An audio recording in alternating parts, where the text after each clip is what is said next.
అందరికీ మరణాత. యేసుక్రీస్తు ప్రభువారి యొక్క శిలువ వలన ఈ మానవాళికి, ఈ లోకములో ఉన్న వారికి కలిగినటువంటి విలువేంటి? మన ఆత్మీయ తండ్రి గారు లేక మంగమూరి జాదాసాయి గారు చెప్పిన కొన్ని మాటలు మనము ఈ సమయంలో జ్ఞాపకం చేసుకుందాం. మొదటిగా చూస్తే, శిలువ అనేది క్రైస్తవ మతం యొక్క గుండె అని ప్రభు యొక్క శిలువ ఉంది. ఈ యొక్క క్రైస్తవ మతమునకు గుండె ఏంటయ్యా అంటే శిలువ అని చెప్పేసి మనం గమనించాలి. రెండవదిగా మనం చూస్తే, మానవ విమోచన యొక్క ధ్వజమే శిలువ. మానవ విమోచన అనగా పాప విమోచనకు యొక్క ధ్వజము శిలువ. మూడోది, దేవుని మహోన్నతమైన ప్రేమకు రుజువు శిలువ. దేవుడు ఈ మానవాళ్ళని ఎంతగా ప్రేమించాడో ఆ ప్రేమ యొక్క ప్రతిరూపం, ఆ ప్రేమ యొక్క ప్రత్యక్షత, ఆ ప్రేమను చూపించినటువంటి స్థలం ఏంటంటే శిలువ అనేది గమనించాలి. నాలుగవదిగా చూస్తే, దేవుని ఆత్మ యొక్క మహావేదన శిలువ. దేవుని యొక్క ఆత్మ ప్రారంభంలో జలములపై అల్లాడుచున్నది అని మనం విన్నాము. దేవుని యొక్క ఆత్మ అల్లాడిపోవటం అనేది ఆత్మల యొక్క వేదన, నశించిపోతున్న ఆత్మల విషయంలో ఆ ఆత్మ యొక్క వేదన యొక్క ప్రతిరూపము కనబడేది శిలువ దగ్గరే. మరొక ఆరోది మనం చూసినట్లయితే, కొందరిని పరీక్షించు స్థలము శిలువ అన్నారు. ఇది శిలువ అనేది ఏంటయ్యా అంటే పరీక్షించే స్థలం. అనగా యేసుక్రీస్తు ప్రభు వారి యొక్క ఆ శ్రమలు చూస్తే, ఈ శ్రమలు ఎందుకు వచ్చినాయి ప్రభువుకి? నన్ను బట్టే కదా, నా పాపను బట్టే కదా అని పరీక్షించుకునేటువంటి స్థలము ఈ శిలువ అనే విషయాన్ని మనం తెలుసుకోవాల్సిన వారమై ఉన్నాం. తుఫాను కేంద్రం ఎలాగైతే ఉంటుందో, ఈ శిలువ అనేది ప్రేమకు కేంద్రము అన్నారు. ప్రేమకు కేంద్రం.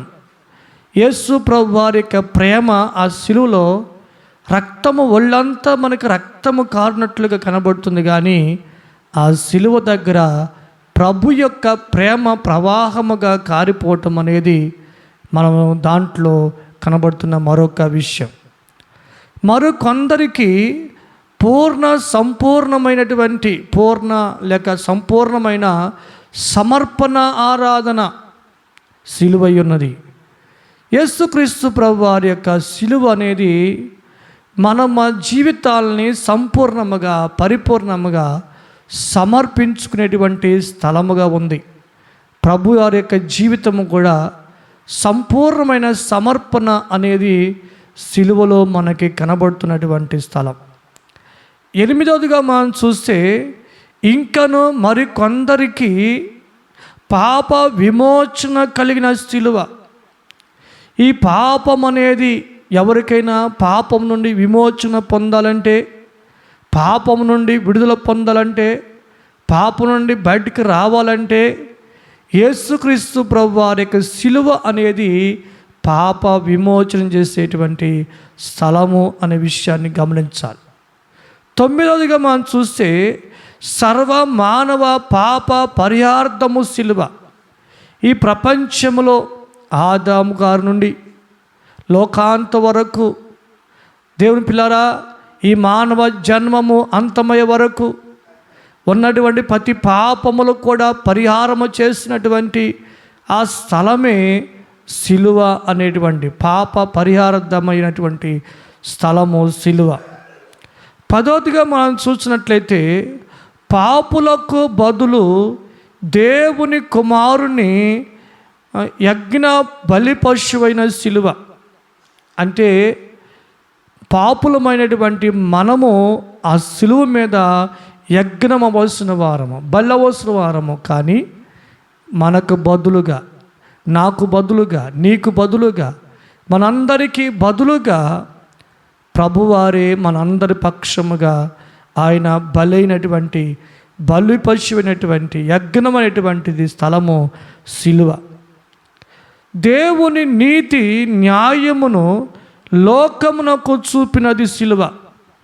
ఈ సిలువ అనేది ఏం చేస్తుందంటే దేవుని యొక్క నీతి ఏంటో, దేవుని యొక్క న్యాయం ఏంటో లోకములో ఉన్నటువంటి ప్రతి ఒక్కరికి కూడా ఆ సిలువ దగ్గరే కనబడుతుంది. సిలువ అంత ప్రాముఖ్యమైనది. 12వదిగా మనం చూస్తే దేవుని ప్రేమ కృపను వెల్లడిపించినది సిలువ. దేవుని యొక్క ప్రేమ ఏంటో, దేవుని యొక్క కృప ఏంటో వెల్లడి చేసినటువంటిది ఏంటంటే సిలువ అనేటువంటి విషయాన్ని మనం గమనించి, ఇంకా ఆ సిలువలో ఎన్నో విలువైన కార్యాలు ఉన్నాయి. దేవుడి మాటలు దీవించును గాక. ఆమేన్. ప్రార్థన. మహాపరిశుద్ధుడైన మా తండ్రి, మీకు అనేకమైన వందనములు, నమస్కారములు, స్తోత్రములు, స్తుతులు చెల్లిస్తున్నాము నాయన. ఈ దినమందు ఈ ప్రార్థనా కార్యక్రమంలో ఏకీభవించిన వారు లేక లైవ్లో చూసిన వారందరినీ, వారిని వారి కుటుంబాల్లో మీకు సమర్పణ చేయుచున్నాం. ఆ కుటుంబాల్లో ప్రభువా దేవా, ఈ వీడియో చూసిన వారి యొక్క కుటుంబాల్లో ఎంతమంది కుటుంబాల్లో మారుమనసు లేక ఉన్నారో వారందరికీ నీ గురించినటువంటి తలంపు దయచేయండి. ఈ జీవాంతం తర్వాత నా జీవితం ఏంటో వారికి తెలియచేయండి. నీ కొరకు ఆకలి కలిగి రక్షించబడేవారిగా మార్చండి. మారుమనసు రక్షణ బాప్తిసం ఇచ్చి యేసు నామదారులుగా మార్చి ప్రభువా పరిశుద్ధాత్మతో నింపి వరాలతో నింపి పెండ్లి కుమార్తెలుగా సిద్ధం చేయండి. దేవా, దేవుని నమ్ముకున్న వాళ్ళు ఉన్నవారిని ప్రార్థనా పరులుగా, సంధి పరులుగా, ధ్యాన పరులుగా, భక్తులుగా చేయండి. కడవరకు నీలో నిలబడేవారుగా చేయండి. ఆత్మీయ జీవితంలో వృద్ధి చేయండి. దేవా, నిన్ను చూసే కళ్ళు, నీ స్వరమైన చెవులు దయచేయండి. విశ్వాసములో స్థిరపరచండి. దేవా, దీవించమడుగుచున్నాం. దేవా నా తండ్రి, దేవా అనారోగ్యముతో ఉన్నటువంటి వారికి ఆరోగ్యము దయచేయండి. నేను స్వస్థపరచు యెహోవా నేనే అని చెప్పిన వాక్యాన్ని బట్టి, అతడు పొందిన దెబ్బల చేత స్వస్థత అని చెప్పిన వాక్యాన్ని బట్టి ఎంతమంది ఏ వ్యాధి చేత బాధపడుతున్నారో బాగు చేయి.